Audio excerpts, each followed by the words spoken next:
मुताबिक उम्र, बाल पूरे सफेद हो गए, औलाद होने के कोई चांसेस नहीं है।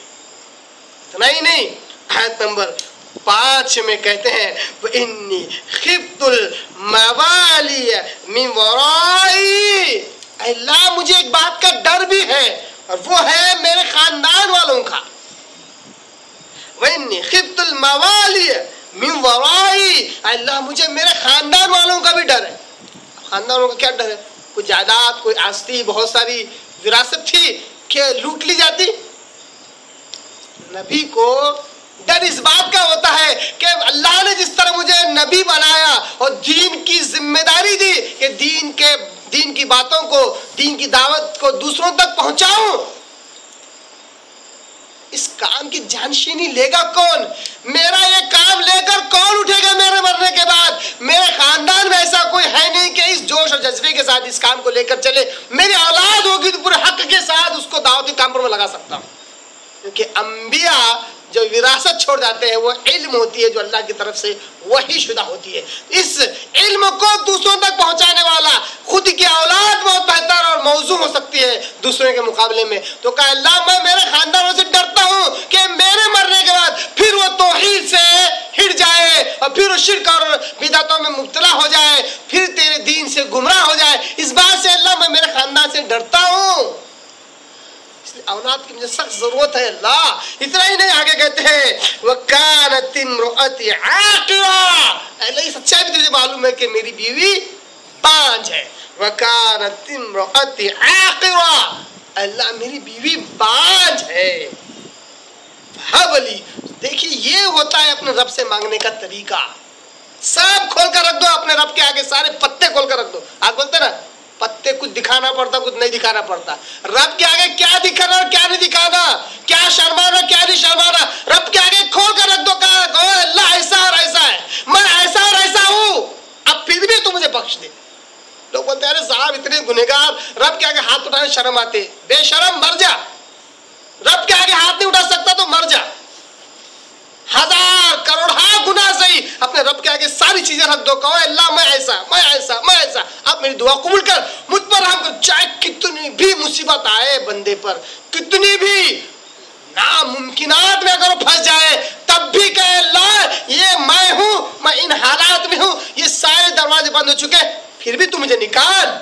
हक के साथ दुआ की जाए। फिर आखिर वसल्लम कहते हैं, सही बुखारी की हदीस, कहते हैं कोई शख्स अपने रब से इस तरह दुआ न मांगे, अल्लाह तू चाहे तो दे, अल्लाह तू चाहे तो बख्श दे, अल्लाह तू, कहा इस तरह दुआ न मांगे। अपने रब से जब दुआ करे तो हक के साथ मांगे, कहे कि अल्लाह तू मुझे दे, अल्लाह तू मुझे बख्श दे, अल्लाह तू मुझ पर रहम फरमा, हुक्म के साथ। हालांकि हुक्म नहीं है, ये हक जतलाना है, अपने रब पर हक जतलाना है। और अल्लाह तआला बहुत खुश होता है जब बंदा उससे इस तरह कहता है अल्लाह दे। चाहे कितनी भी बड़ी मुसीबत बंदे पर आए, रब से नाउम्मीद ना हो, मायूस ना हो, कितने भी गुनाह क्यों ना हो जाए, अपने रब के आगे सारे पत्ते खोल कर रख दीजिए। कहिए अल्लाह मुझे इस मुसीबत से निकाल, मुझ पर रहम कर। चाहे आप किसी नामुमकिन जगह पर भी क्यों ना खड़ा हो, अपने रब से दुआ कीजिए, यकीन जानिए कसम अल्लाह के अल्लाह आपको जरूर उस मुसीबत से निकालेगा। तो ज़करिया अलैहिस्सलाम भी अपने रब से दुआ करते हैं, कहते हैं अल्लाह ये सारी चीज़ें हैं कि एक तो मैं पूरी तरह बूढ़ा हो चुका हूँ, मेरी हड्डियाँ कमज़ोर हो चुकी हैं, मैं बाप बनूं इसके कोई आसान नजर नहीं आते, इतना बूढ़ा हो चुका हूँ कि मेरे बाल तक सफ़ेद हो गए हैं और मेरी बीवी बांझ भी है। फहबली मिन लदुनक वलिया, अल्लाह मुझे अपने पास से कोई मददगार अता फरमा। क्या मांग रहे हैं वहां पर? ज़ुर्रियतन तय्यबा का, अल्लाह मुझे पाक औलाद अता फरमा।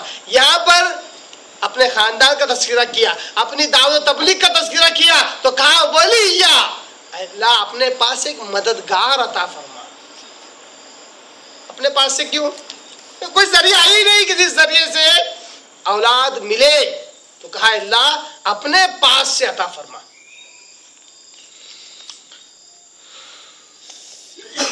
उसके आगे कहते हैं यरुसनी यरिसुनी व यरिसु मिन आल याकूब वजअलहु रब्बी रज़िया, कहा अल्लाह मुझे वारिस कर दे, यरिसुनी व यरिसु मिन आल याकूब, मुझे भी वारिस अता फरमा और आल याकूब को भी वारिस अता फरमा। मालूम हुआ कि हज़रत याकूब अलैहिस्सलाम की औलाद यानी कि इसराइल, बनो इसराइल जिसको कहते हैं, उनमें भी कोई वारिस चाहिए था जो ज़करिया अलैहिस्सलाम के जरिए से होना था।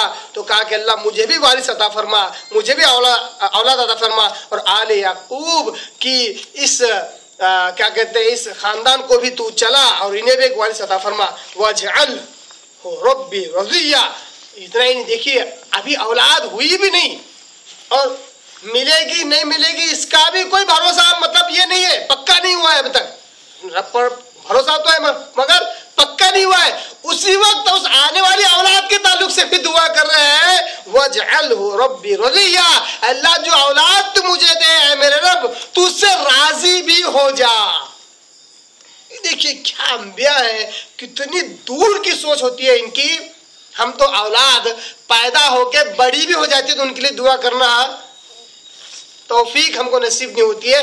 ये अभी औलाद हुई भी नहीं है, उससे पहले ही अपनी औलाद के लिए दुआ करते हैं और कहते हैं अल्लाह जो औलाद होंगी तू उससे राजी हो जा, गोया के तू उन्हें भी नबूवत अता फरमा। एक इशारा दिया ज़करिया अलैहिस्सलाम ने। तो ये आयत क्या थी, ज़करिया अलैहिस्सलाम की दुआ के ताल्लुक से थी। तो आगे सूरह आल इमरान की आयत नंबर 38 में अल्लाह कहता है इन्नका समीउ दुआ, अल्लाह तो बेशक दुआओं का सुनने वाला है। यही एक आयत का टुकड़ा काफ़ी है कि अल्लाह तबारक तआला दुआओं को ज़रूर सुनता है। इसके लिए कोई ज़रिया वास्ता मीडिएटर वकील की जज की ये सारी मिसालें बेकार है। रब के ताल्लुक से किसी किस्म की मिसालें देना बेकार है। अल्लाह तबारक तआला बराह रास्त बंदे की दुआ कबूल करता है, सुनता है। इन्नका समीउ दुआ, अल्लाह तो दुआओं का सुनने वाला है। इस तरह ज़करिया अलैहिस्सलाम अपने रब से दुआ की। अब इंशाअल्लाह अगले दर्स में हम बिलखुसूस यहया अलैहिस्सलाम के ताल्लुक से जानेंगे। और यहया अलैहिस्सलाम के ताल्लुक से जानना बहुत ज़रूरी है क्योंकि उनके ताल्लुक से बहुत ख़ास बातें अहादीस मुबारका में आई हैं कि उसका इशारा भी फिर वक्त मैं नहीं देना चाहता हूँ, मगर बहरहाल यहया अलैहिस्सलाम के ताल्लुक से बहुत ख़ास बातें हदीस मुबारका में आई हैं। और इस आयत में भी यहाँ पर यहया अलैहिस्सलाम के ताल्लुक से कहा कि सय्यदन व हसूरन व नबिय्यन मिन अस्सालिहीन, वो सैयद होंगे, हसूर होंगे, नबी होंगे, नेक और सालिह लोगों में से होंगे। तो बहुत ख़ास तज़किरा यहया अलैहिस्सलाम का कुरान मजीद में हुआ है और ये एक यूनिक पर्सनैलिटी है अंबिया में, यूनिक, बहुत ही यूनिक पर्सनैलिटी है। इनका तज़किरा इंशाअल्लाह हम अगले दर्स में देखेंगे। वाखिरु दावाना अनिल हम्दुलिल्लाहि रब्बिल आलमीन।